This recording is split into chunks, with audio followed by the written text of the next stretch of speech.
What's happening, people? It's Mr. London Plumber. Today I'm going to tell you a little bit about my journey when it comes to gym and working out and some of the things I do outside the point of being me, Mr. London Plumber.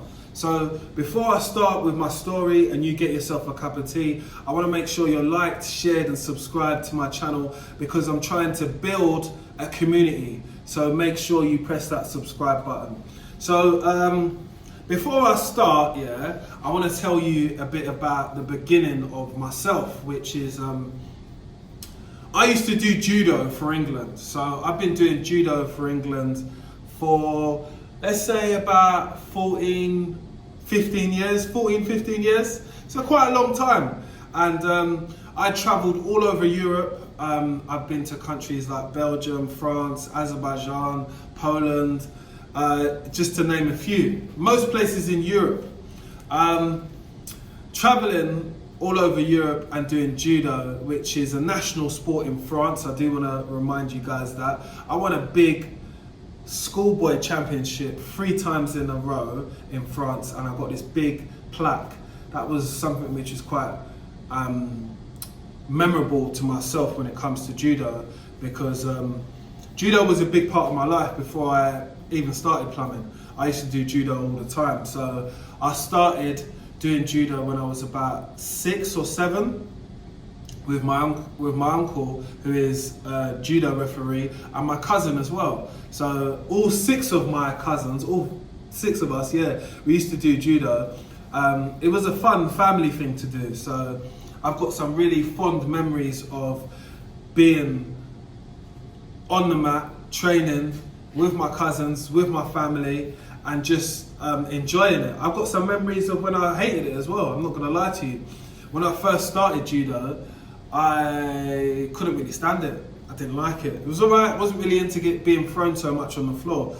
But after I kind of got over the phobia of being thrown and what it was about and how I could beat the other person, it's a tactical game, and I think that once I started to learn that I had to work out how I was going to throw somebody before I even started, and making sure that I've aligned myself to my body so I could do the moves what I wanted to pull off. And so I wasn't fighting a fight which was a defensive fight, I was fighting an attacking fight. So I was attacking the person was on the offense when it comes to me. Hopefully one day I can show you some of my judo videos on this channel and we can discuss it. I might go training soon actually, and I'll tell you what it was like for me. I might do a vlog or something, training for the first time. I don't really go judo training at all. I do like to work out, but I don't do so much of the judo training at all when it comes to being on the mat and stuff like that. But I do want to get back into it, as I picked up judo as like a hobby, you know, and winning national medals and some of the things which I have accomplished, which I'm going to speak about later on in the video. We'll just go from there and I'll just tell you what it was like. So like I said, I got into judo at about 6 or 7. I started and I used to go to a local judo club, which I learned a lot of my craft. I got, I think I moved up to about a yellow belt or something like that, I'm not sure. But my next judo club, London Judo Club, which was by Pete Salisbury, which was my coach at the time. He was a person, I'm gonna put a picture up on so you can see there. So that's what Peter looks like. He was a person that taught me a lot when it comes to judo. We used to learn things like line dancing so we could know coordination of where your feet would be. I'm looking down like you lot can see my feet, but where your feet would be, so you could coordinate and move back and forward and move side to side.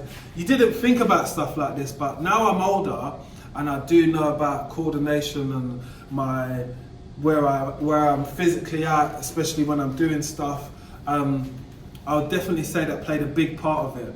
So it was really interesting to get those lifetime skills when it comes to coordination, when it comes to fighting and stuff like that, having your hands and your arms forward and stuff like that. These were things which, it blows my mind now when I think about it, because I learned it so long ago.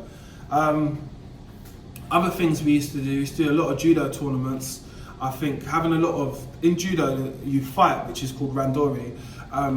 we had a lot of those. I think a lot of fighting, learning other people's skills and the way that they're going to fight you, seeing different gripping techniques on people and how they're going to grip you, understanding what is your flow for you to fight. That's something which I had to get used to, because everybody's got their own style of fighting. You know, some people are quite aggressive on the start, some people are quite defensive, some people will be just keep you at arm's length in it, so you can't really attack them. This is things which I've learned over the time in doing judo as well. So at my second judo club, which I learned a lot from Pete Salisbury, that's a club where I got my brown belt there. So I was a brown belt there because I got my black belt at the oldest judo club in London, which is called the Buda Guy. So that's a very prestigious place to get a black belt from. And I'd done that when I was 15. And that for me was a massive achievement, because being a black belt and being 15, I was still in school them times, but I had been doing judo for a long time by then, for a good 6-7 years. So I was fully seasoned. I forgot to tell you, so during this time, I think, what time, when are we? Maybe when I was 12 or 13, I was in the British squad that age. So we used to go away to Lake District, Kendal, and we used to do boot camps, as they would call them now today. So training with your team. So judo is a single person sport, so it's not a team thing, but you go away with these same set of people who are different weight groups, and you travel all over Europe. So that does become your team. You end up sharing rooms with them, sitting down on coaches, getting to know their parents, their family. So it was a sick experience, I'm not gonna lie. I've got some mates from up north and we're pals to this day. Do you know what I mean? If I see any of them, that's my pals. Like, we've been through a lot of stuff. So I would definitely say that for me, the character building, what I got off of that in life, meeting so many different people, priceless. Going to so many different countries, priceless. Putting yourself through hard levels of endurance. I mean, it's like being on SAS or something. I mean, we used to go through it. I mean, going up to Kendal, we used to run around with like BT poles, like on the side of your shoulder, running up hills like that, and putting these tires on around your waist. So you put your judo belt on, you'd get the tire tied to the back of your belt, and you'd run up the hill. And these hills were like, well, if anybody Googles Pendle Hill, Pendle in the Lake District. So I used to be in Kendal and Pendle Hill as well. So if you know, you know. Those things were massive character builders for me. And then I went to another judo club, which was called London Judo Club. And that's when I turned into an animal. I got the X factor. X. So in London Judo Centre, it was very competitive. Very, very competitive, which I liked. But it gave us a lot of randoris as well. So that was Lee Davis. Yeah. And he was a person who was able to take us to another level. Don't get me wrong, you have a person who can teach you a certain level of skill, and then there's people that can take you to the higher level. Like again, I would always say, there's a League One, there's a Premiership, and there's what's ever on top. Do you get it? And sometimes you got to meet different people to take you to those different points in life. And I think Lee Davis was definitely one of those people, because I was there for about six or 7 years. So out of the year, 52 weeks, 53 weeks, there is 2 weekends where there's no judo competitions in the whole of Europe. This man would find us at a competition every single week. And that went on for a good 4 to 5 years. But that character building and going from Germany to Austria, going to Russia, going to Azerbaijan, going to France, going to Poland, all of these different trips, and fighting in leagues for money and stuff like that. There's a Buda Guy league as well, but we fought in a league for money I think that was in Italy, if I'm not, yeah, I think that was in Italy, in like Turin or something like that. I remember it was really cold in the Alps. Those experiences definitely molded me into the person I am today. And I would say that being in the British squad, for me as a young person, wearing that GB tracksuit and stuff, it was legendary, I'm not gonna lie.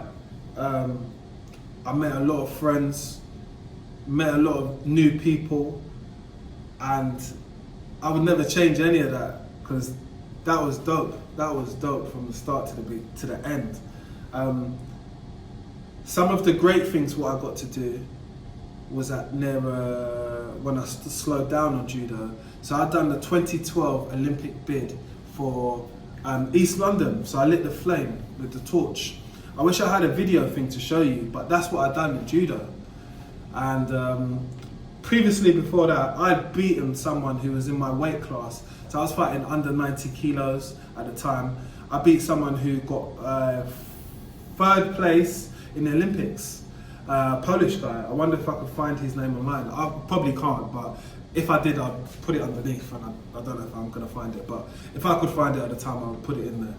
But it was an achievement for me, and it's nice for me to be recognised on judo websites. So for those people who do know my name, they can search it, and they do search it sometimes. You can see how many national medals I do hold for Great Britain and stuff like that. But I would definitely say that point of me being a judoka was a building process of myself. I got to learn a lot about myself. I got to learn a lot of self-control, discipline. I got to learn what I'm capable of doing, you know. To be number 1 in the country, to be number 7 in the country, or to be number 7 in Europe. That's what I got at one point. That was an achievement for me. That put me in the top 20 in the world. For my age and my weight at the time, I can't complain. Sometimes you get to these points and you didn't think you could do it. And I've heard people say this before when it comes to sport. You exceed your own expectations of yourself. I never wanted to do that. So I always backed up on judo, because there was a point where I didn't enjoy it anymore. I mean, I didn't lose for, I think it was about 6 years, and it became unsportsmanly where people would want to see me lose. So at some point, you will see a return to me when it comes to judo, and I'm just gonna ramp stuff up. But I just know that I just always needed to give my body a rest, because high intensity training all the time, working out, is good, but you cannot do it for a long time. And I never wanted to get cauliflower ears as well. As you can see, my ears are looking lovely. And you get a lot of that from bashing and all that. I did have one bad injury as well. I had fluid on my knee one time. I had about 1 litre of blood and pus pulled out of my knee, and I thought to myself, I need to chill, you know, because I've only got this one body. And I've seen so many people with, like I said, cauliflower ears, fluid on the knee, walking with a limp. I wanted to come out in one piece so I could go back in anytime I wanted to. But the judo career for me was massive. If you want, let me know. I could do a part 2, and I can show you some of my medals and stuff like that, and we can talk through them, and I can try and add some clips in and some other bits of content. But that's my judo story. For me, Mr. London Plumber, before I was a plumber, I was a judoka, and I had a long history in that. So yeah, check that out. It's Mr. London Plumber. I hope you've enjoyed the story time today. A little bit of understanding about myself. I think I should have told this story a lot earlier, but we're here now, guys. And so I want to tell you. So now you know, I used to be a judoka before black belt. Yeah, that's it. Leave me a comment section. Leave me a comment below in the comment section. Let me know if you enjoyed this conversation which I had with you, just to tell you a little bit more about myself, a bit about my history, about what I've done before. and I'll see you on the next upload. It's Mr. London Plumber, and let me know in the comment section if you want me to do my medals and